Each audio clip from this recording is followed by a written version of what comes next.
call me Tater Salad. I'm only one man.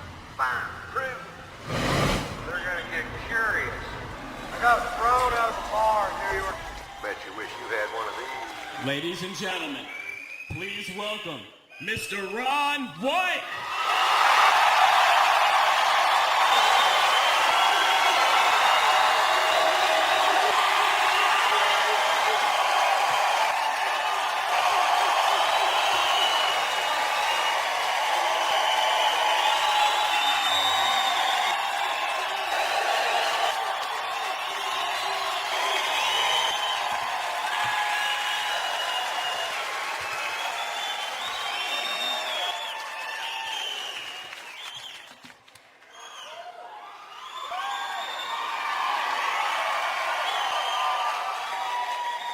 Thanks, man.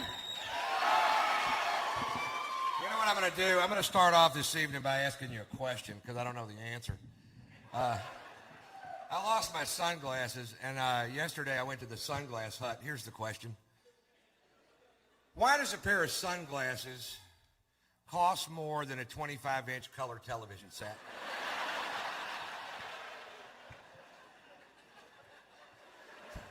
I go to the sunglass hut. I see a pair of glasses I like. I don't love them. I don't. I like them. $309. And I asked the guy very politely, how do you sleep at night, you little prick? You know what I mean? I was just wondering.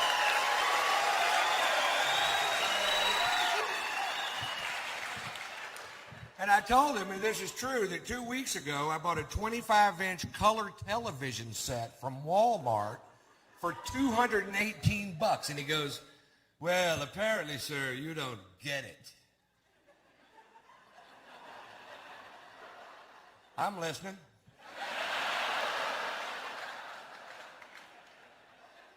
He goes, these glasses eliminate 100% of all UV rays.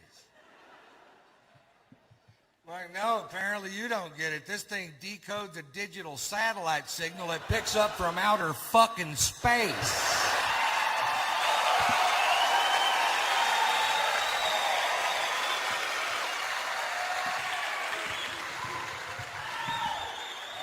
And then it turned out the glasses got basic cable and I felt like a dickhead.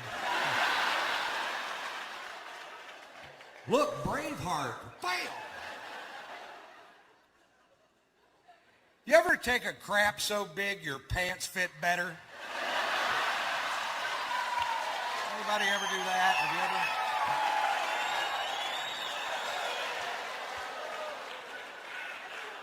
ever? I'm hoping that happens to me later tonight because these babies don't fit anymore. I'm hoping I'm one big turd away from backing into an old wardrobe.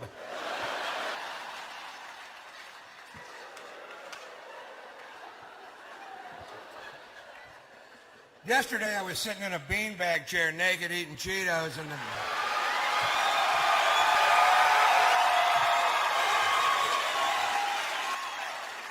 I was flipping through the television and I saw Robert Tilton. He's a televangelist from Dallas and he was staring at me. And he said this, he said, "Are you lonely?" Yeah. He said, "If you wasted half your life in bars pursuing sins of the flesh," this guy's good. He said, "Are you sitting in a beanbag chair naked eating Cheetos?" Yes, sir. He said, "Do you feel the urge to get up and send me $1,000? Close. I thought he was talking about me there for a second. Apparently, I ain't the only cat on the block digs Cheetos.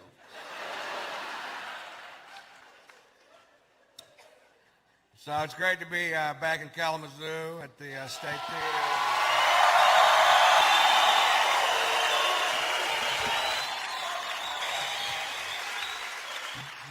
Last time I was here, they took me to the blues festival, and I love the blues, but they need to figure out some problems with the festival. I don't like to party anywhere where you can't just give somebody money and they give you back a beer. You know what I mean? I stood in line for an hour. My mouth is dry. I want a beer. I love beer. I know they're selling beer. People are walking away from the front of the line. They've got beer. That's how I figured the whole thing out. I get up there. I give the guy my money. He goes, "We don't take money here." What do you take? Coupons.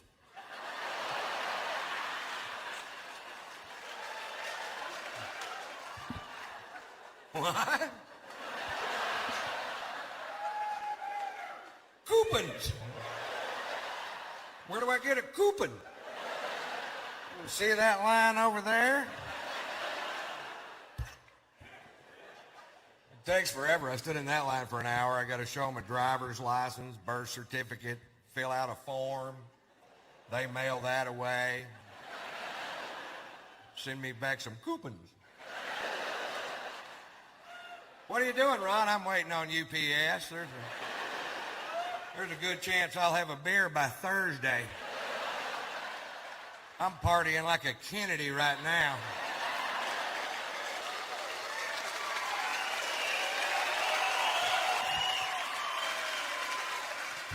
I was game, too. I had $100 cash on me. I bought $100 worth of coupons. And then some guys that took me there asked me if I wanted to go to a topless club, and I didn't want to go. I just ended up going because you guys backed me up on this. You've seen one woman naked. You want to see the rest of them naked.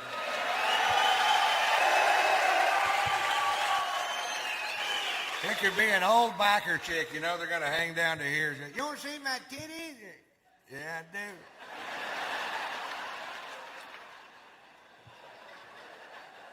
All right, that's enough. Roll them back up, sweetheart.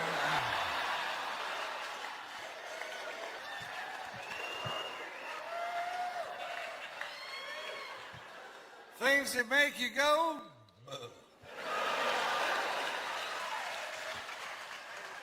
And then closing time came around and the tabs came out and I found out the titty bar don't accept them coupons.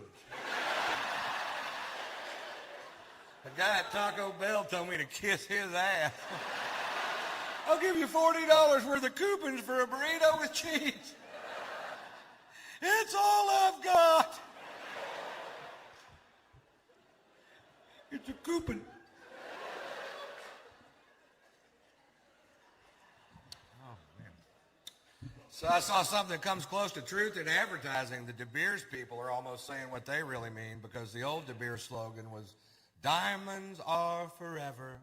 Then they changed it to this year, "Take her breath away." The new slogan is, "Diamonds render her speechless." Why don't they just go ahead and say it? Diamonds. That'll shut her up.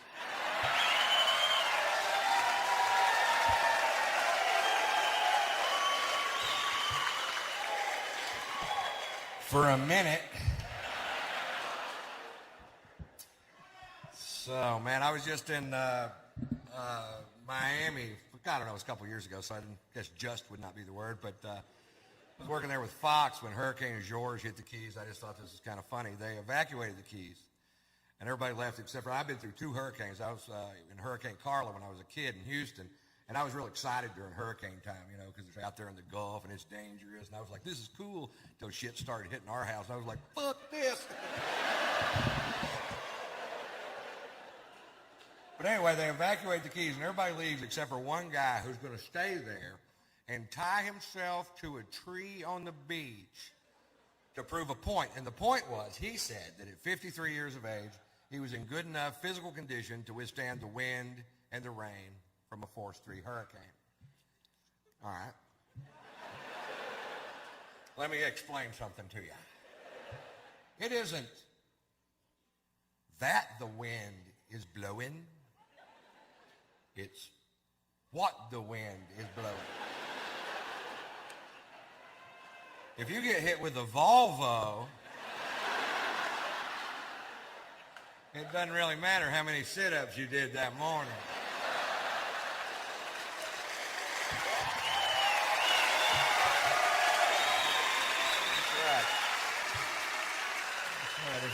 a yield sign in your spleen, jogging don't come into play. I can run 25 miles without stopping. You're bleeding. Shit.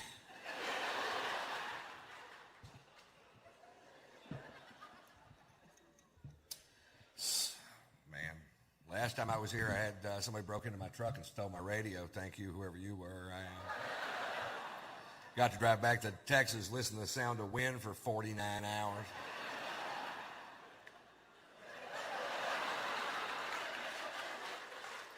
I went to the insurance company. I was filling out these forms, and I got to the part on the form where it says, what kind of radio was it? And I told the guy I didn't remember it. He said, Mr. White, if you can remember what kind of radio it was, we'll know how much money to give you.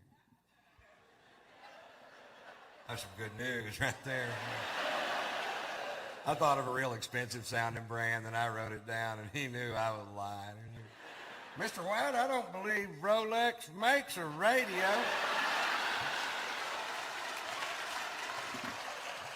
It was a clock radio. Write the check, premium boy. They love it when you call him premium boy. Next time you see your agent, call him premium boy. He'll get a chuckle.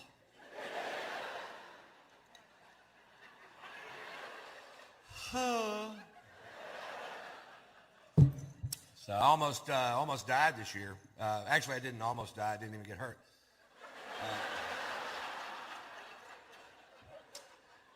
I was in a near-miss plane crash. We were making a movie, and I was flying from Flagstaff, Arizona to Phoenix, Arizona, because my manager doesn't own a globe.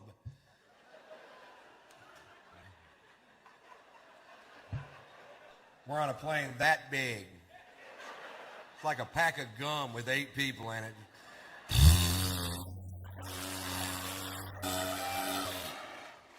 And what happened was we took off from the Flagstaff Airport Hair Care and Tire Center there. We're traveling at half the speed of smell. We got passed by a kite. There was a goose behind us, and the pilot was screaming, "Go around!" We get halfway to Phoenix, we got to go back. It's a 9-minute flight. Can't pull it off with this equipment. We had engine trouble. We lost some oil pressure in one of the engines, and they told us about it over the speaker system of the plane, which was stupid because they could have just went, "Hey, we lost some oil pressure."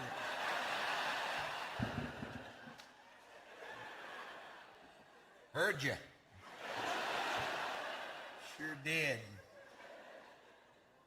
It was weird. Everybody on the plane was nervous, but I'd been drinking since lunch. I was like, "Take it down. I don't give a shit."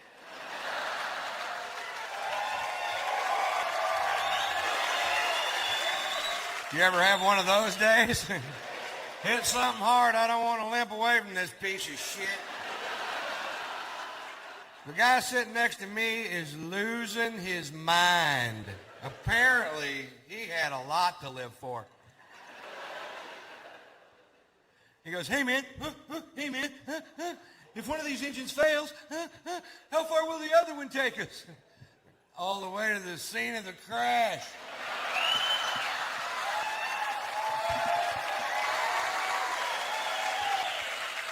Which is pretty handy because that's where we're headed. I bet we beat the paramedics there by a half hour. We're hauling ass.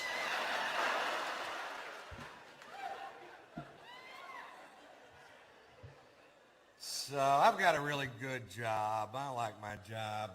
It's important to have a good vocabulary, you know. Actually, I haven't always had a good vocabulary. When I was young, if I'd known the difference between antidote and anecdote, my friend Bob Schneider would still be alive today.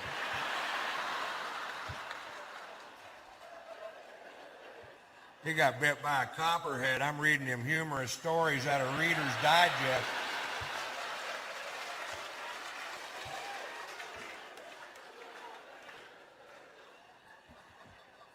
I'll tell you a little bit about myself. I'm from Texas. I'm a cowboy, a real cowboy. I was a bronc rider for 6 years of my life, and it's affected me.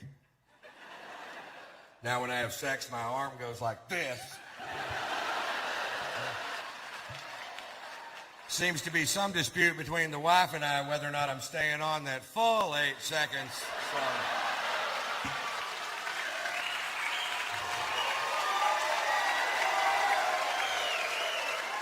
So we got the timer and buzzer and set it up right there in the bedroom, and I taught her the meaning of the phrase most of the time. Would have been all the time, but she won't let me tie that rope around her waist anymore.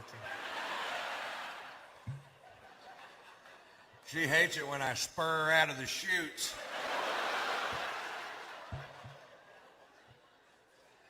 Hey, you laugh. It's not easy to keep an erection with a clown in a barrel in the corner of the room.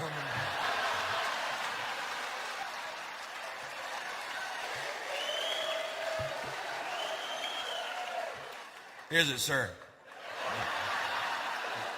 You got to focus. I'm probably not a typical Texan in that I don't hunt. I fish, but I don't hunt. And not because I think it might somehow be more holy to eat meat that's been bludgeoned to death by somebody else. That's not it. It's really early in the morning. It's really cold outside, and I don't want to go. My cousin Ray, on the other hand, thinks killing a deer with a deer rifle is magic in the forest. I'd like to do for you now my impression of my cousin Ray after the big kill.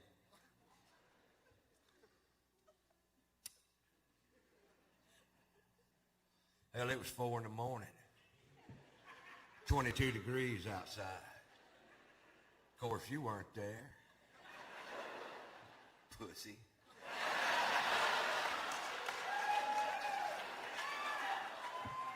I'm in a camouflage deer blind with grease paint on my face.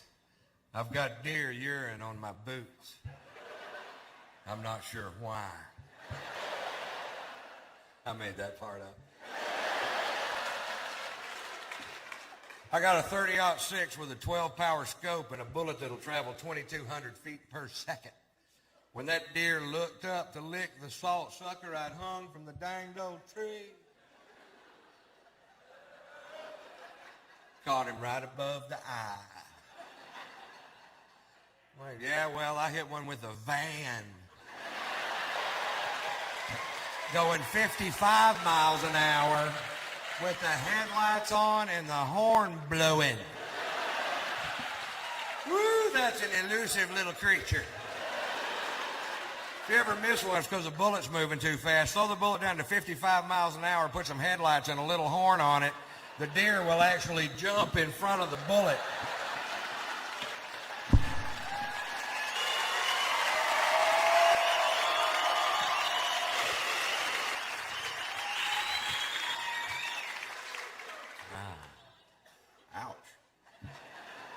So I'm a married man, happily married man. Thank you very much for asking. I married a rich woman, if you ever have a choice. Go ahead. Actually, that's the lie. She's not rich at all. Her parents are loaded. And they hate my guts.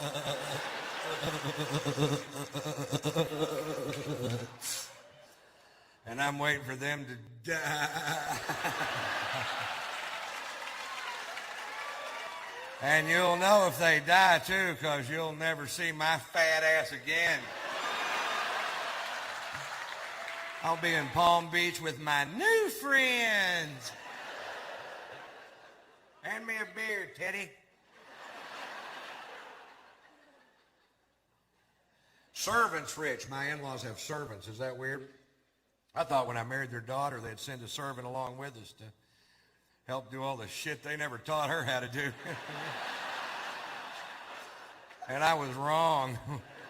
We're now leaning on her domestic skills, and whoo, she's handy. I came home from doing a show the other night. She goes, "Honey, the dryer's broken." I'm like, "Did you check the lint filter, sweetheart?" Sit down, honey, I'll check it. I open it up. Is there anything in there? There's a quilt in there.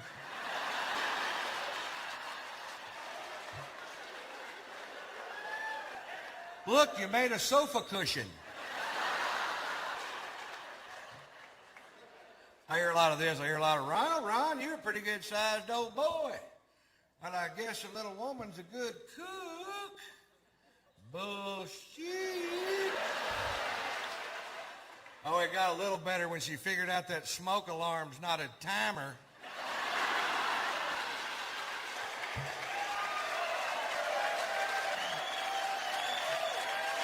I had to tell her, honey, the food is done before that particular buzzer goes off. It was real bad when we first got married. The first meal she cooked in our new house, I couldn't eat it. I gave it to my dog. He started licking his butt. She comes in the kitchen and goes, what's he doing? Looks like he's trying to get the taste out of his mouth.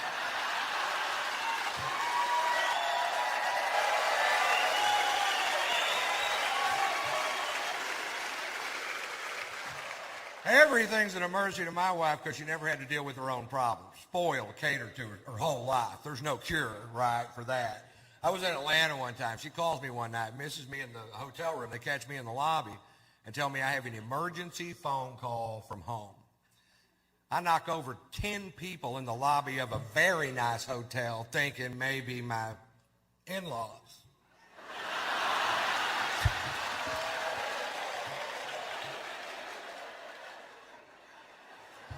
I call her, she tells me my dog Sluggo just took a dump on the new carpet. Shoot him. She goes, that's just like you, Ron. I have a genuine problem, and you're being sarcastic. All right, honey, I'm sorry. Put the dog on the phone. I'll talk to him.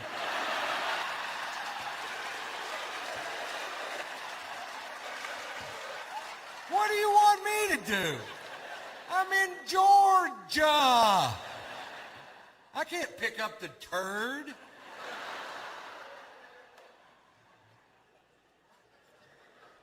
Put a paper towel over it, I'll be home in a week, honey. I get home, it looks like a little campground in the living room. Somebody's having a Poopapalooza concert. Let him outside. He'll shit out there. I've seen him do it.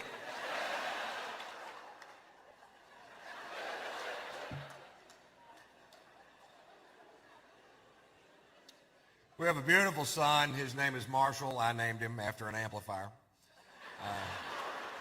Almost named him Peavy. Come here, blah punk, you little woofer. Get over here. My son's 5 years old. My son thinks 5 years old is a very cool age to be because that's the coolest age he's gotten to. His favorite thing about being 5 years old is he's old enough to wear a seatbelt. That's his biggest visible step towards manhood so far in his eyes, you know. He's strapped in the truck just like his daddy, and he thinks that's great. I think it's great, too, because I drive a four-wheel drive truck, and I learned this about four-wheel drive trucks. It doesn't really matter how big the motor is or how big the tires are. Your macho days are over when you strap a car seat in the front of that bad boy. You just can't show it off to your buddies, you know what I mean? You can't make yourself go, what, that? That's got the Vortec V8 running 285 horsepower. Yeah! That's a man-at-the-walk power winch. That'll pull 28 tons right out of the ditch. Yeah! That's a play school car seat with the Big Bird steering wheel attachment right there on it. That's Bird on the blinker, Ernie on the windshield wiper. That's Big Bird in the middle. You can honk that fat bastard if you want to. Hell, in 2 weeks, I'll have the Cookie Monster flip mirror. Back ordered it on me. I don't know how to drive the truck anymore. I bought this big two-story custom van to tour in, and it's kind of neat. It's got the James Bond couch in the back where you push a button, and the couch in the back automatically turns into a bed. And I'm like, well, that's cool. I finally got something over those Mercedes-Benz driving in-laws of mine. You know what I mean? When I first bought the van, I was real proud of it, and I took it straight over to my brother-in-law's house to show it off because he's such a prick. He takes one look at my new van and goes, I can't believe you didn't buy a Mercedes-Benz.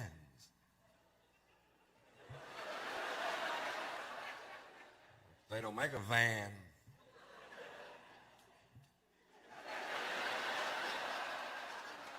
They hate it when you do that.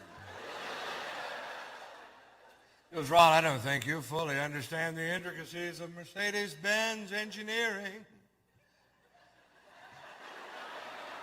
Why, I've got the 3-inch windshield wiper that keeps my headlight clean in a rainstorm. I got a place to fuck your sister.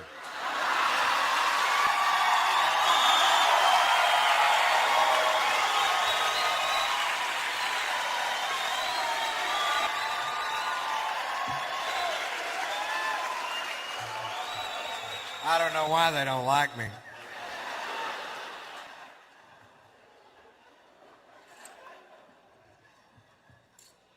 Bet you wish you had one of these.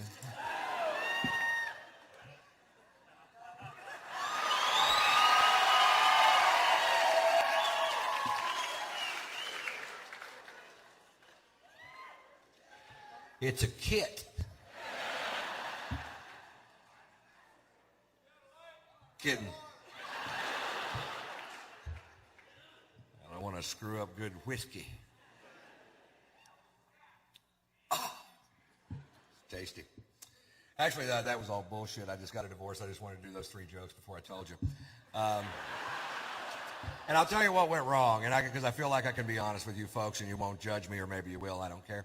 But I'll tell you, it's very, very difficult to marry out of your class. I come from a lower middle class family. My daddy worked his ass off his whole life for not very much, and that does not make you better than me. You know what I mean?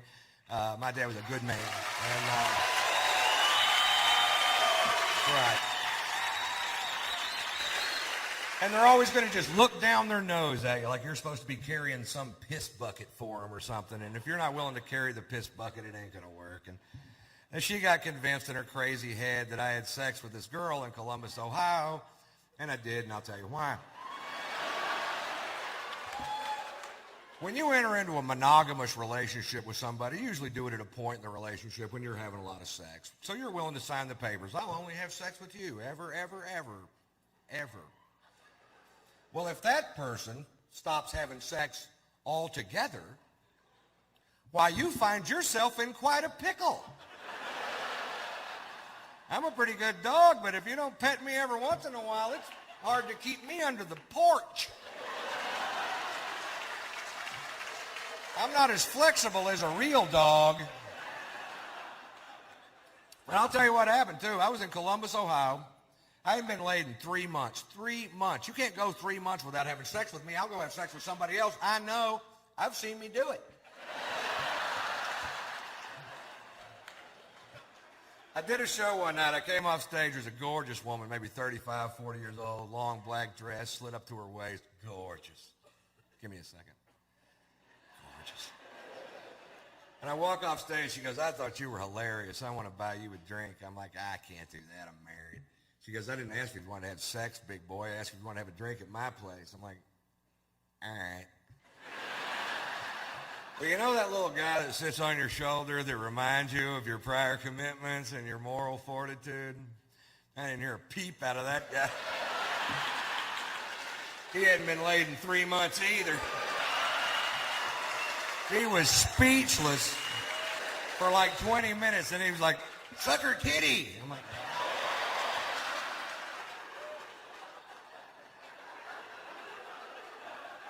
I was gonna. I'm having a 3-way with my conscience. As soon as the whole thing's over, he's back at his post. That was wrong, mister. I'm like, hey, 20 minutes ago, you were beating off on my shoulder, monkey boy. I hate him. He smokes pot.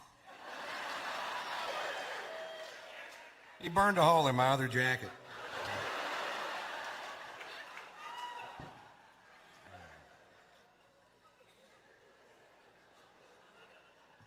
So, I've been spending a ton of time in Los Angeles. I learn things when I go to LA. I learned this. They have bikinis now made out of seashells. I didn't know that.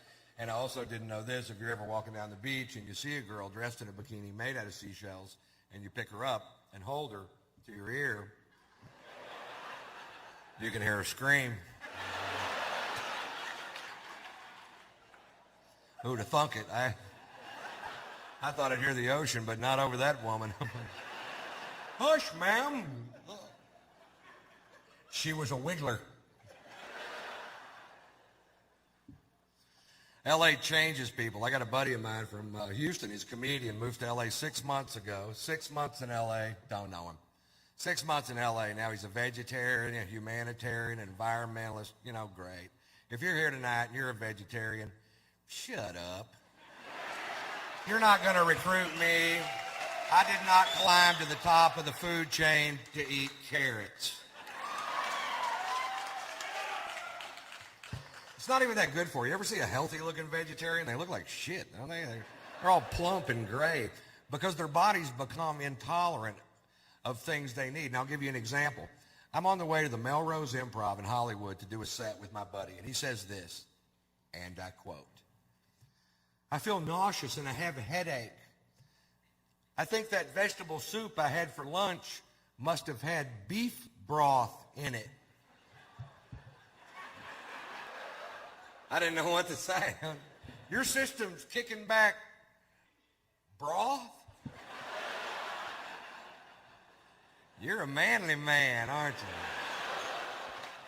Why are you a vegetarian? I asked him, and it wasn't even because meat was bad for you. He said that raising cattle was bad for the planet with cow flatulence in the ozone and the clearing of land for the raising of cattle.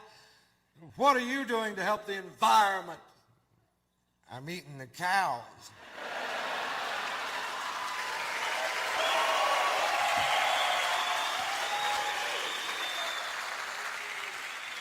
But I'm only one man. Whatever the hell that meant. Every time I read a newspaper in Los Angeles, California, I get pissed because things don't have to make sense in L.A. I read an article in the paper in L.A. that said they're going to try to outlaw the big screen, real-life handgun shooting video games because they say that that's what's wrong with the youth of America today. They learn how to accurately shoot guns with video games. It's not a parenting problem. Oh, fucking no. No, it's a video problem. Doesn't it piss you off when you have a genuine problem, you try to tack a solution to it? It's got nothing to do with the problem. You know what I mean? I came up with a great idea.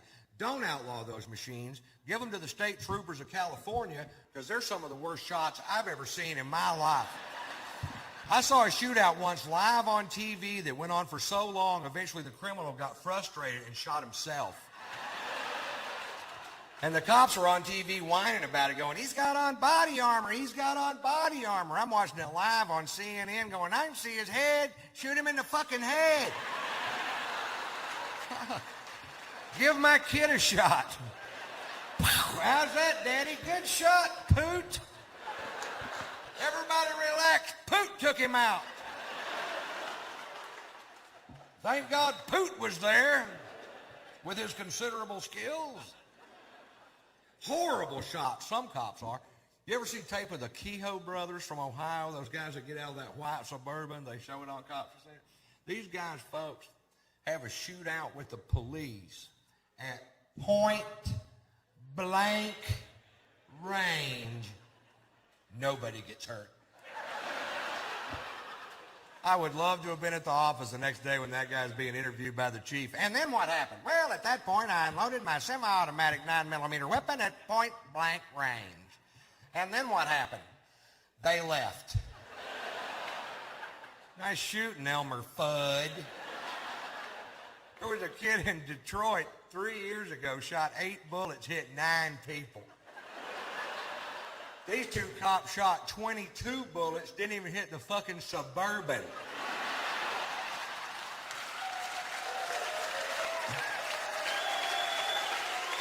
Give those guys a roll of quarters. Drop them off at the mall. That's all I'm saying. You know what I mean? It's just not like Texas, you know. I'll tell you the biggest difference between Texas and California. In Texas, we have the death penalty, and we use it.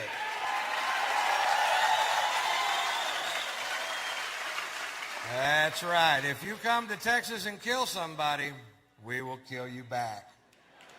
That's our policy. We're trying to send a message to the rest of America, and the message is go somewhere else and kill people. Go to California. They don't give a shit. I was watching a case on court TV when I was out there. I got so mad steam was shooting out of my ears. This guy's convicted of a triple homicide. This guy kills a grandmother, a mother, and a granddaughter without provocation. A crime so heinous I can't even fit it in my head. He's sentenced to death by a jury of his peers, and right before it comes time to carry out the sentence, a group of people on his behalf, stand up and they go, we can't kill him. He's too crazy to know we're killing him. And what the hell are we arguing about? If you don't know the difference and it makes me feel better.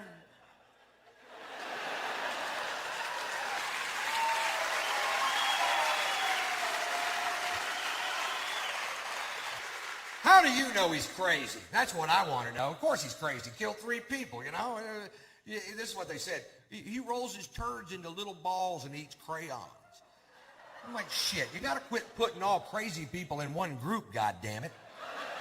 You got to separate them up a little bit. You know what I mean? What does that crazy person do? Oh, he rolls his turds into little balls and eats crayons. Fine, I'll feed him for the rest of his life. What does that crazy person do? Oh, he kills productive members of our society.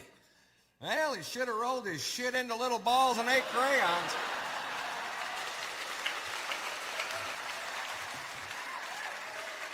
Because the penalty is much less severe.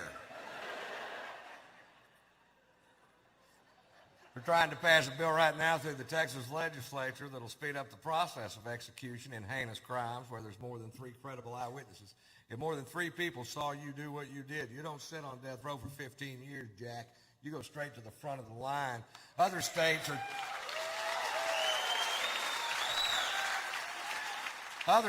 trying to abolish the death penalty. My state's putting in an express lane.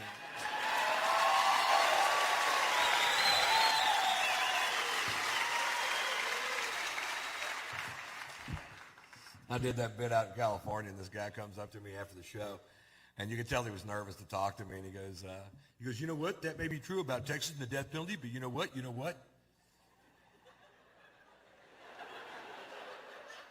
What?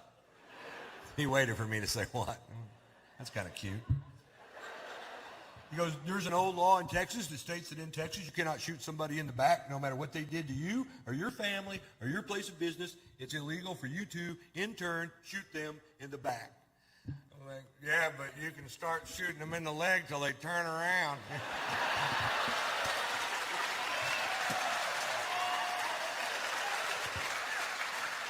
Because eventually they're going to get curious.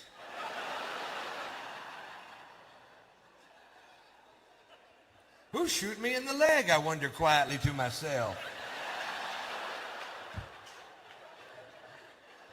Oh, that guy. Never turn around. I was talking to a buddy of mine the other day. I have a friend he's a homophobe. Is that the most useless thing you could possibly be, is afraid of gay people? I was talking to him the other day, and he goes, man, this world would be better if there wasn't so many queers. And I'm like, you know what? The next time you have a thought, let it go. They go, we're all gay. It's just to what extent are you gay? He goes, that's bullshit, man. I ain't gay at all. I'm like, yeah, you are, and I can prove it. He goes, fine, prove it. I'm like, all right, do you like porn? He goes, yeah, I love porn. You know that. I'm like, oh, do you only watch scenes with 2 women together? He goes, no, I watch a man and a woman making love.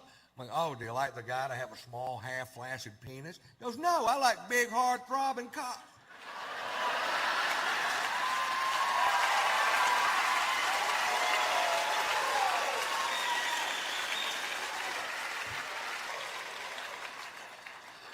I did not know that about myself.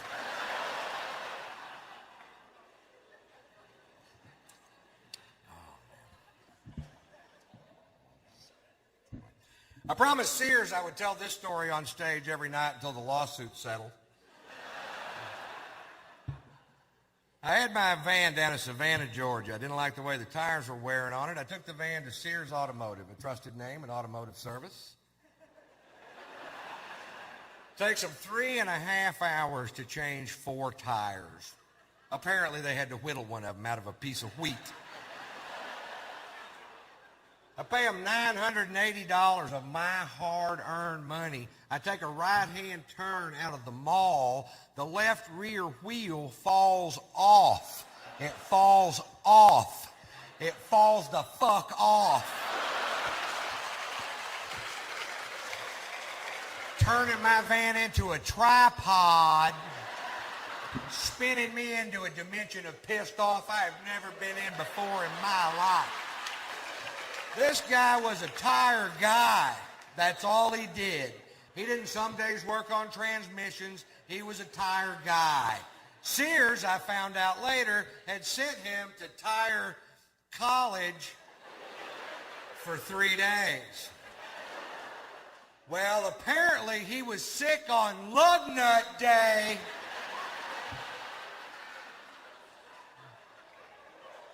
But they still let him work on my van.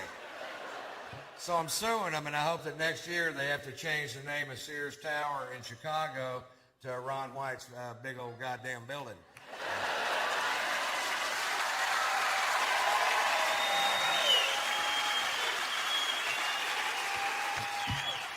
You guys can all come over and party, too.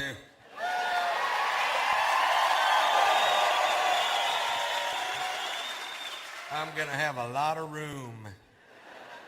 Think we ought to clean up, Ron? Hell no. Move to another floor. We'll conga up there. Somebody grab my butt. Bring your coupons.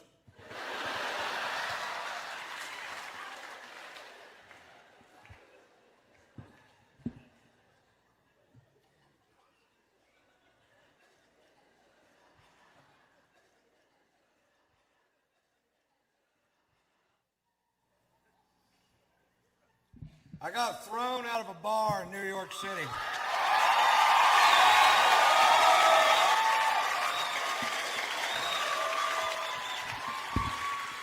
Now, when I say I got thrown out of a bar, I don't mean somebody asked me to leave. We walked to the door together, and I said, bye, everybody, I gotta go. 6 bouncers hurled me out of a nightclub like I was a Frisbee. Those big old bouncers that go home every night, watch Roadhouse, and beat off. You know what I'm talking about? Patrick Swayze's hitting another guy.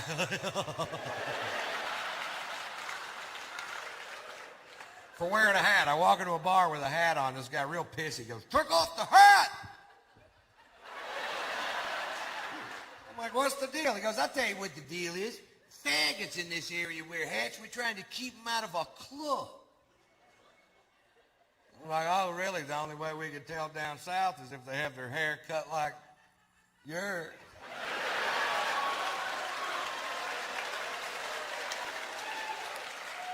And he got all pissed. But he walked away, and I took the hat off, and like an hour later, I'd been drinking, and I forgot. You ever forget? It happened to me. I put the hat back on. The guy comes over to me. Now, I'm between 6'1" and 6'6", depending on which convenience store I'm leaving. I weigh 235 pounds. This guy comes over to me, poking me in the shoulder with 2 fingers, says, you're out of here. I'm like, I don't think so, Scooter. And I was wrong. They hurled my ass. And then they squared off with me in the parking lot, and I backed down from the fight because I don't know how many of them it would have taken to whip my ass. But I knew how many they were going to use. It's a handy little piece of information to have right there. Overkill. Well, they called the police because we broke a chair on the way out the door, and I refused to pay for it. The cops showed up, and at that point, I had the right to remain silent, but I didn't have the ability.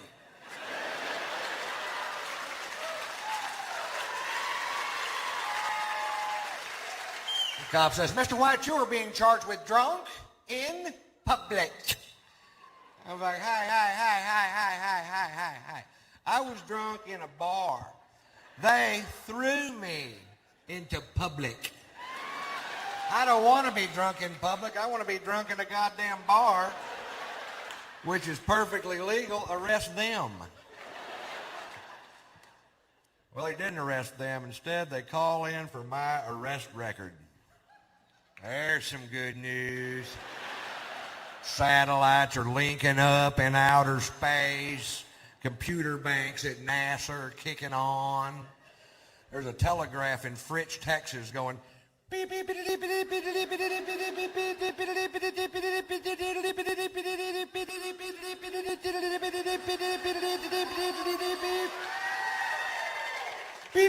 beep, beep.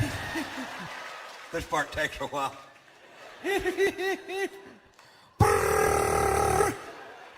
Shorthand. Beep. Now, I told you that story to tell you this story. When I was 17 years old, I was arrested for being drunk in public. Seemed to be a pattern. If you knew Morse code, you would already know that. And one DWI, which was a bogus charge because it turns out they were stopping every vehicle traveling down that particular sidewalk. And that's profiling, I believe. And the drunken public charge in Fritch, the arresting officer, who I had literally known all my life. You know what I mean? This guy lived 4 doors down from me in a town of less than 400 people. We've met. He takes me to jail. When we get there, he asks me if I have any aliases, and I was just being a smart ass and said, yeah, they call me Tater Salad.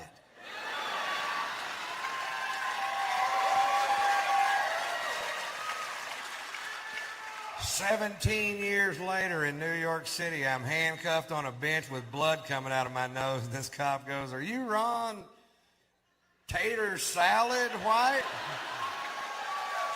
You caught me. You caught the tater. You can take down those roadblocks now. I call my son Tater Tot. And Poot.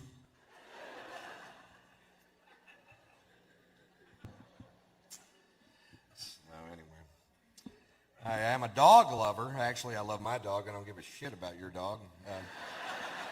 I don't know your dog, man. Your dog could be an asshole. I don't know.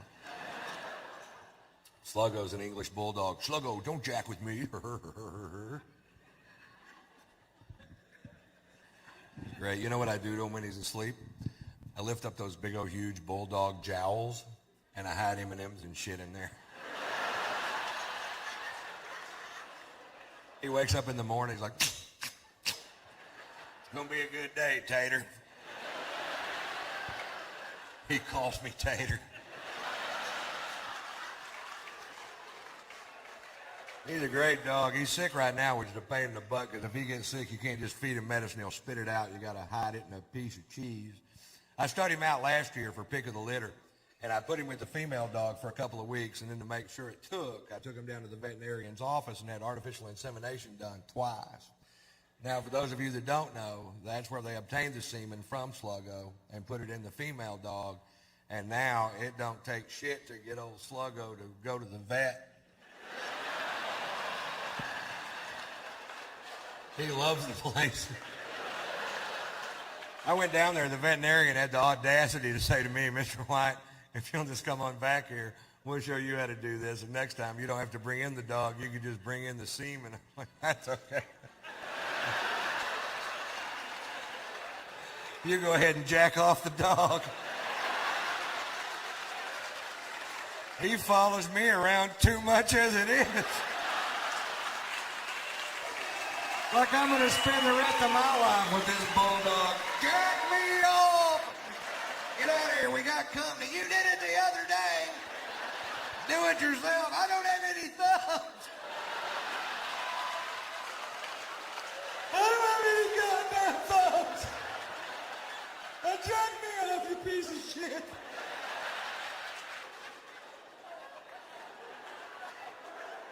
Do we talk to Daddy that way? Please? Please jack me off, you piece of shit. I don't have any goddamn thumbs.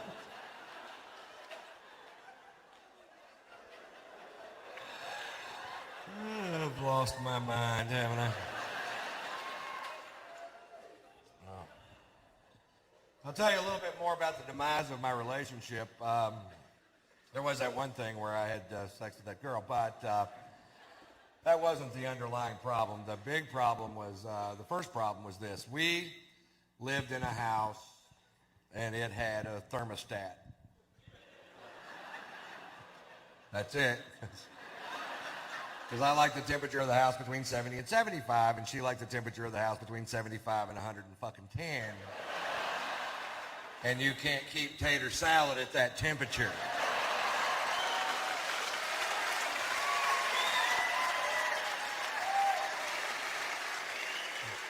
We fought about it. She was psycho. Psycho women love me. We have an argument one night about the temperature of a dwelling. She goes outside with a butcher knife and cuts the tires on my truck. So I drug up an old Polaroid and entered her in Hustler's beaver hunt.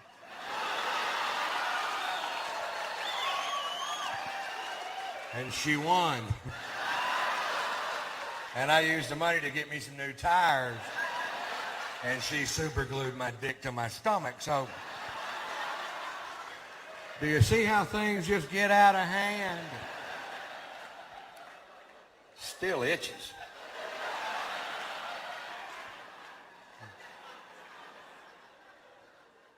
What?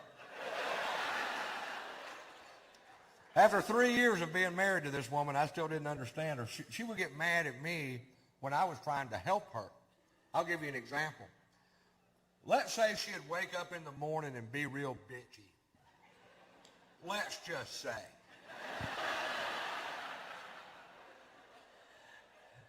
And I knew in my heart she was suffering from PMS. And out of my love for her, I would offer her my doll. And tell her, honey, I believe if you eat this my doll, you won't bitch quite so much. She would growl at me and wouldn't eat the my doll. I had to hide it in a piece of cheese. Thanks for playing along. I hope you enjoyed it. You guys were great, man. Thank you very much.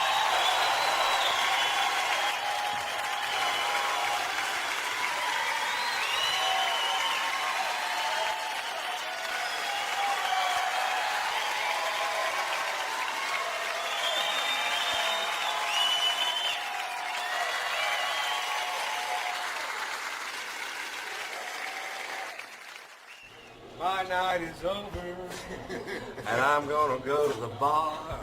But the bar is in my pocket, so I don't have to go too far.